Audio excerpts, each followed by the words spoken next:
नमस्कार दोस्तों। आज हम बात करेंगे, मैं डॉक्टर सरल। आज में हम बात करेंगे हमारे 9th एपिसोड से। मेरा हेल्थ टिप्स पर 9वां वीडियो है। तो आज हम बात करेंगे जॉइंट पेन पे। जॉइंट पेन मतलब जोड़ों की दर्द पे। तो ये वीडियो अंत तक देखें, अंत तक काफ़ी अच्छी टिप्स आपको मिलेंगी और इससे काफ़ी लोग पीड़ित रहते हैं और उसके कई कारण रहते हैं जिसमें जॉइंट पेन होता है। तो जैसे जॉइंट पेन, हम अगर हमारे जॉइंट पेन हो रहा है तो हम बिना दर्द के कैसे हम उसको चल सके, इस तरह की हम कुछ टिक्स ट्रिक बताएंगे। तो इसको अंत तक देखें, ये वीडियो काफी लाभप्रद होने वाला है और इसको अंत तक बने रहें। तो अगर हम आपके नी जॉइंट में और नेक पेन में, गर्दन में दर्द होता है या शोल्डर में, ये मुख्य रूप से 3-4 दर्द होते हैं। और एंकल में तो इसमें चलने फिरने में काफी दिक्कत हो जाती है। तो 4 में से 10 में से एक व्यक्ति इस दर्द से पीड़ित रहता है। और जबकि ओल्ड एज में ये दर्द और बढ़ जाता है, जबकि महिलाओं में ये दर्द और ज्यादा बढ़ जाता है, क्योंकि उनको ऑस्टियोपोरोसिस, मोनोपिजल स्टेज के बाद ऑस्टियोपोरोसिस मतलब हड्डियों का घनत्व कम हो जाता है, जिसके कारण हड्डियां बार बार इन्फ्लेम्ड होने लगती है, टूटने या उनको फ्रैक्चर होने लगता है। तो इसमें हम कई टेक्निक आपको बताएंगे। तो मुख्य रूप से इसके कारण हम पहले समझ लेते हैं कि ये जॉइंट पेन क्यों होता है। तो सबसे पहले हम समझते हैं कि ये अर्थाइटिस मीन्स जॉइंट के जो जॉइंट का जो जहां पर जॉइंट दोनों हड्डियां मिलती हैं वहां पर इन्फ्लामेशन होने लगता है। और उस इन्फ्लामेशन से क्या होता है कि उसके अंदर जो लुब्रिकेशन जो बढ़ा रहता है, जिसको हम साइनोवियल फ्लूइड के नाम से भी जानते हैं, वो फ्लूइड कम होने लगता है। तो हड्डियों में आपस में फ्रिक्शन होता है। फ्रिक्शन होने के कारण दर्द बढ़ने लगता है। वहां की जो नर्व सेल्स होती है वो ब्रेन को तरंग भेजती है, जिसके कारण दर्द होने लगता है। तो ये इन्फ्लेमेशन है, वियर एंड टियर है, और इंजरी है, अगर चोट लगना है, और अधिक वजन होना। अधिक वजन मीन्स ओबेसिटी होना। और हमारे कुछ जो खाने पीने की में कुछ जो पदार्थ जो जॉइंट के लिए जरूरी है, कैल्शियम है, विटामिन डी है, इस प्रकार के जो पदार्थ हैं वो हमको कम मिलते हैं। जैसे पुअर मैन है वो इनको नहीं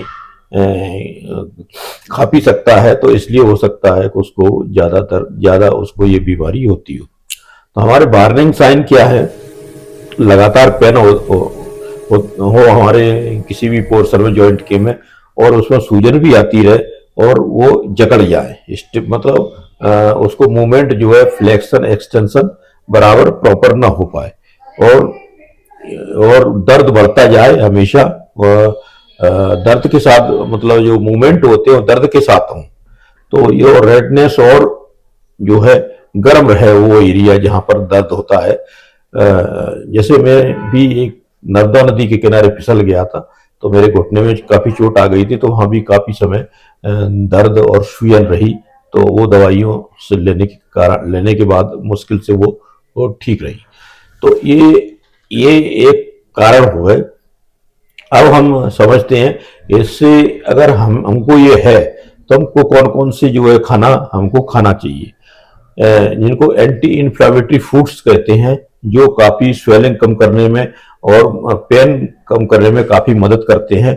तो इनको हमेशा याद रखें। और ये कुछ नेचुरल हैं और ये अपन इनको आराम से कर सकते हैं। इसमें जैसे हल्दी और काली मिर्च लें दूध में, गर्म दूध में मिला के सुबह शाम, तो वो एक ले सकते हैं। जिंजर पाउडर और फैटी फिश में ओमेगा 3 रहता है, जो काफी इसको लाभ पहुंचाता है।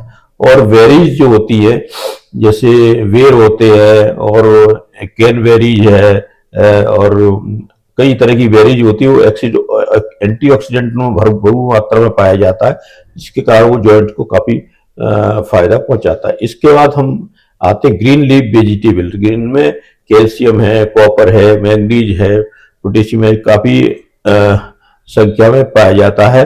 और इसमें हम जो है गार्लिक एंटी इंफ्लेमेटरी रहता है, गार्लिक और ऑनियन उसको अधिक मात्रा में उस समय ले सकते हैं। और हम बोन ग्रोथ ले सकते हैं, जैसे बकरे के पाए का जो जूस बनाते हैं उसको उबाल कर, और उसको मीट का जूस मतलब उसको बोन ब्रॉथ बोलते हैं, उसको ले सकते हैं। तो काफी जल्दी इसमें आराम मिलता है। और इसके बाद हम ओमेगा 3 के लिए स्पेशली जो फ्रूट्स कुछ होते हैं ड्राई फ्रूट्स, उसमें विशेषकर जो है वालनट मतलब अखरोट और फ्लैक्सीड काला तिल, वो तिल्ली जिसको बोलते हैं, वो अपन इसको ले सकते हैं। अब हमको क्या नहीं करना चाहिए इसमें, एक तो हमको शुगर कम मात्रा में लेना चाहिए। शुगर क्या है, इन्फ्लेमेशन को बढ़ाती है। और रिफाइंड कार्बोहाइड्रेट नहीं लेना चाहिए। और ट्रांस फैट जो रेड मीट वगैरह जैसा आता है वो अधिक मात्रा में न खाएं। और और प्रोसेस फूड ना ले। और नाइट जो है सेल वेजिटेबल न लें यदि वो सेंसिटिव हो है तो।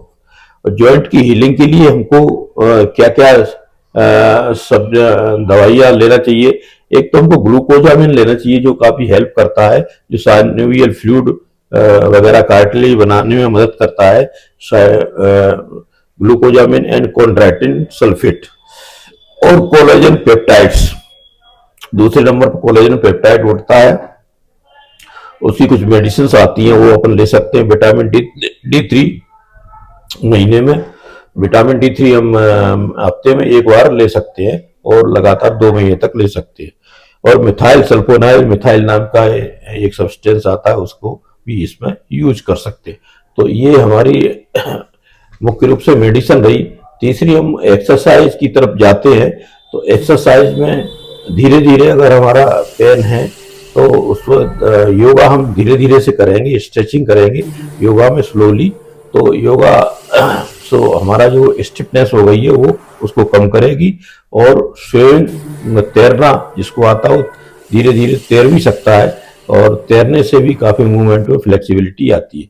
और ताई चाई एक जो है मेथड रहती है जापान की, जिसको इस तरह से बोलते हैं, ऐसे करते हैं, ऐसी मूवमेंट, तो उससे फ्लेक्सिबिलिटी बढ़ती है और बैलेंस बढ़ता है बॉडी का। बैलेंस और फ्लेक्सिबिलिटी दोनों बढ़ती है। तो ये और सबसे जो कम किसी प्रकार का जिसमें खर्चा नहीं होता वो होती है वॉकिंग। और 15-20 मिनट हम वॉकिंग धीरे धीरे स्लोली कर सकते हैं। अगर नी जॉइंट में, एंकल जॉइंट में ज्यादा पेन हो रहा हो तो उसको अवॉइड भी कर सकते हैं। इसके बाद हम घर पे जो साइकिलिंग कर सकते हैं, जो साइकिलिंग की एक मशीन आती है, धीरे धीरे उस पर बैठ के साइकिलिंग कर सकते हैं। अब हम इसके अलावा और क्या कर सकते हैं जॉइंट पेन के लिए। जॉइंट पेन के लिए हम जो है उसको जो यहाँ दर्द हो रहा है वहां पर उसको सिकाई कर सकते हैं अल्टरनेट गर्म पानी से और बर्फ से। और 10 मिनट तक स्ट्रेचिंग धीरे धीरे कर सकते हैं उसको। और हल्दी और काली मिर्च, ये मैंने आपको बता दिया था, दूध में ये ले सकते हैं। और होम रेमेडी हमारी कुछ ऐसी हैं जो प्राचीन काल से चली जा रही है, हमारे दादा ताई ताऊ बाबा जो हमको बताते थे, तो उसको भी हम उपयोग कर सकते। उसमें हम सबसे पहले होम रेमेडी में हम यूज करते हैं, उसको सिकाई करते हैं ठंडे बर्फ से और ठंडे गर्म पेट से, और एप्सम साल्ट लगाते हैं, जिससे वो काफी वो दर्द कम हो जाता है। और कैस्टर ऑयल का यूज करते हैं, कैस्टर ऑयल गर्म करके उस पर लगा के फिर सिकाई करते हैं। और जिंजर कंपास लगाते हैं, मतलब अदरक का लेप लगाते हैं, जिसको हल्दी मिला के अदरक का लेप बनाते हैं और आटे में मिला के उसकी एक लोई बना के उसको ऊपर से लगाते हैं, ऊपर से पट्टी बांध देते हैं रात भर के लिए। तो काफी उसमें ये जो है ये मैंने भी काफी यूज, मेरे भी काफी एक बार फ्रैक्चर हो गया था इसमें, मेरे लिए घर वालों ने, गांव में कोई व्यवस्था नहीं थी उस समय, तो ये यूज किया था। तो पेन की वजह क्या हो सकती है? पेन के कारण भी एक तो कार्टिलेज की थिनिंग होती है, जो कार्टिलेज रहता है 2 जॉइंट के बीच में, वो काफी घिस जाता है ओल्ड एज के कारण। और साइनोवियल फ्लूइड की की कमी हो सकती है, इससे मसल टाइट हो जाती है। और इन्फ्लामेशन ये हम बता ही चुके हैं पहले।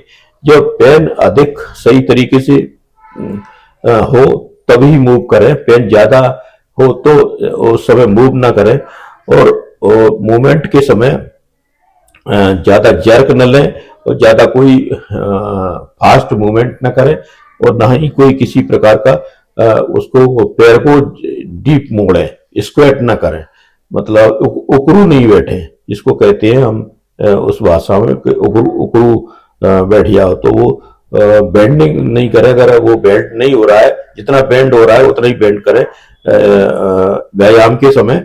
तो इस पर विशेष ध्यान रखें। तो ये हमारा ये जो है उसके ये विशेष वो है।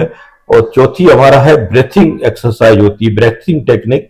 जैसे हम सांस लेते हैं उस समय हम एक्सटेंशन करें और फिर धीरे से सांस छोड़ते हैं, तो उसको फ्लेक्शन करें, जॉइंट को मूवमेंट करें, लंबी लंबी सांस लेके धीरे धीरे उसको एक्सेल, सांस इनहेल कर रहे हैं और सांस एक्सेल कर रहे हैं, उस समय रिलैक्स करें।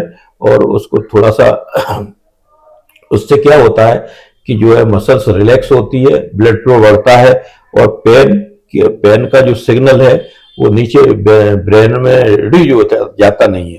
तो ये हो गई। अब चौथे नंबर पे, पांचवें नंबर पे आता है पेन फ्री मोबिलिटी, दर्द के बिना मूवमेंट।